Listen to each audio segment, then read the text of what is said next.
आइए मित्रों, हमारे YouTube चैनल स्वाध्याय में आपका हार्दिक स्वागत, अभिनंदन। आज हम आपसे चर्चा करेंगे जीवन ध्येय इस विषय पर। अगर आपने हमारे चैनल को लाइक और सब्सक्राइब नहीं किया है तो आपसे निवेदन है, कृपया चैनल को लाइक और सब्सक्राइब अवश्य करें।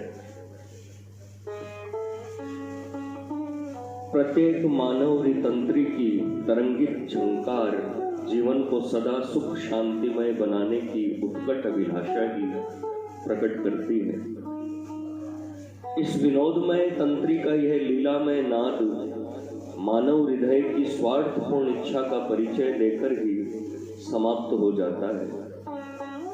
किसी को वास्तविक सुख का ज्ञान नहीं कराता, भ्रम में अवश्य डाल देता है। इस तंत्री के मनोहारी सुमधुर स्वरों द्वारा प्रवाहित आशा स्रोत्र में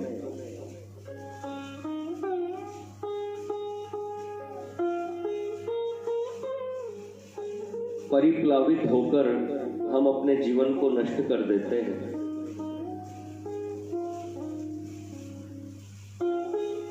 वास्तविक सुख से अपरिचित होने के कारण हमारी मानसिक वृत्ति मृग मरीचिका के समान रमणीय आवरण से आच्छादित दुख को ही सुख समझकर उसकी प्राप्ति से शांति पाने का व्यर्थ प्रयत्न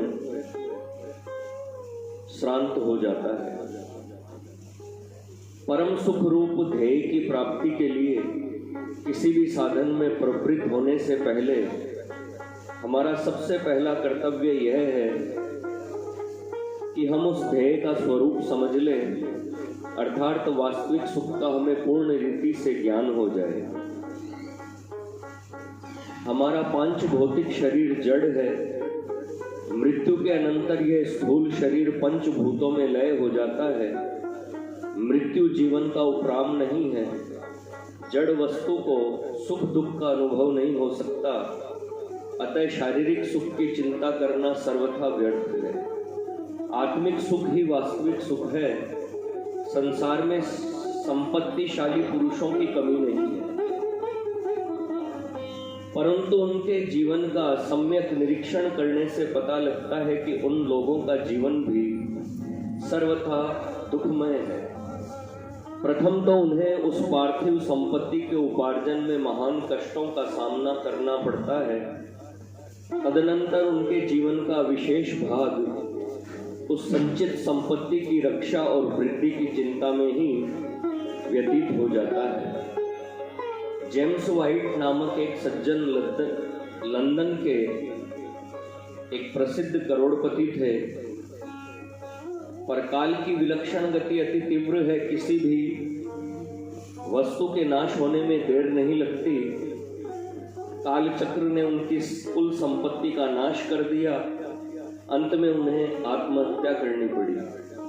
संसार में कब किसी के जीवन का स्वर्ण श्रृंगार नष्ट होगा, इसका विलासमय अभिनय कब भंग हो जाएगा, इसकी आनंद वाटिका कब सर्वथा विध्वंस हो जाएगी, इसका कोई निश्चय नहीं है।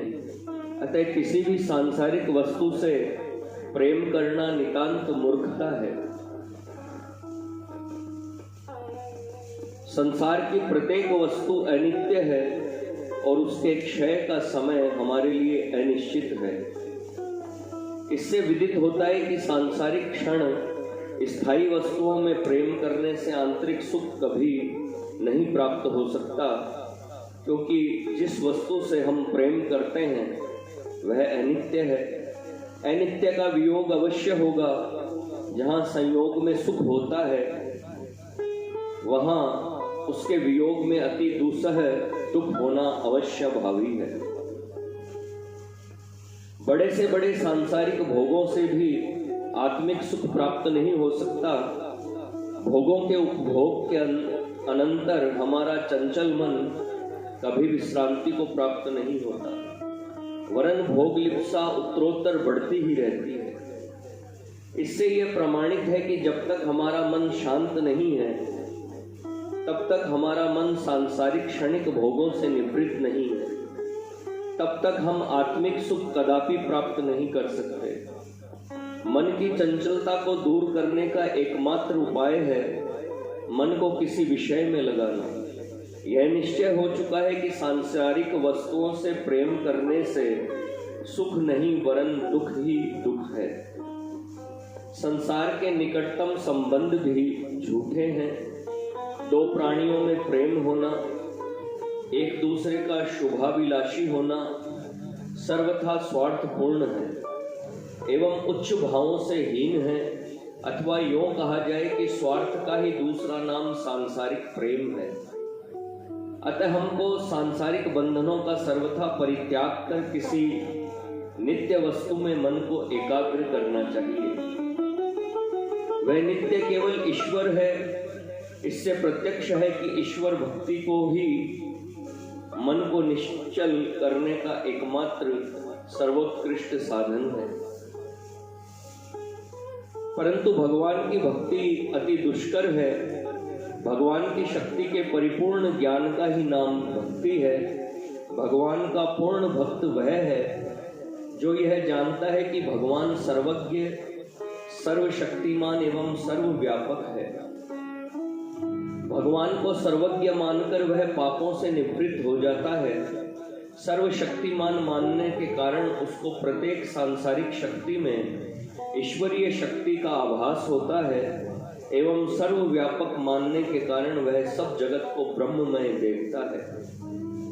सर्वम खलविदम ब्रह्म का वह पूर्ण उपासक बन जाता है। इस उपासना को उसको एक दिव्य समदृष्टि प्राप्त हो जाती है। इस उपासना से उसको एक दिव्य समदृष्टि प्राप्त हो जाती है, जिससे वह संसारी मनुष्यों की दृष्टि में जो भयानक दुख है उसमें भी सुख का ही अनुभव करता है। इसी से वह नित्य सुखी रहता है। वास्तव में यही वास्तविक सुख है। सांसारिक जीव समदृष्टि न होने से उसकी प्राप्ति नहीं कर सकते। हम तो दुखों को दूर करने का प्रयत्न करते हैं, पर भगवत भक्ति में लीन भक्त की दृष्टि में किसी दुख का अस्तित्व ही नहीं रह जाता। उसको सब अवस्था में केवल सुख ही प्रतीत होता है। समदृष्टि हो जाने के कारण वह दुख सुख का एक सा ही अनुभव करता है। इस विवेचन से यह सिद्ध हो गया है कि वास्तविक सुख आत्मिक सुख है और वह मन की गंभीर शांति से प्राप्त होता है। मानसिक शांति समदृष्टि या सर्वत्र भगवत दर्शन से उपलब्ध होती है और वह समदृष्टि भगवत भक्ति से मिलती है। अतएव यह निश्चित है कि भगवत भक्ति ही मनुष्य जीवन का वास्तविक ध्येय है। मित्रों, यह थी जीवन ध्येय शीर्षक पर संक्षिप्त ज्ञान चर्चा। अगर आपको हमारा चैनल पसंद आए तो इसे लाइक और सब्सक्राइब अवश्य करें। धन्यवाद।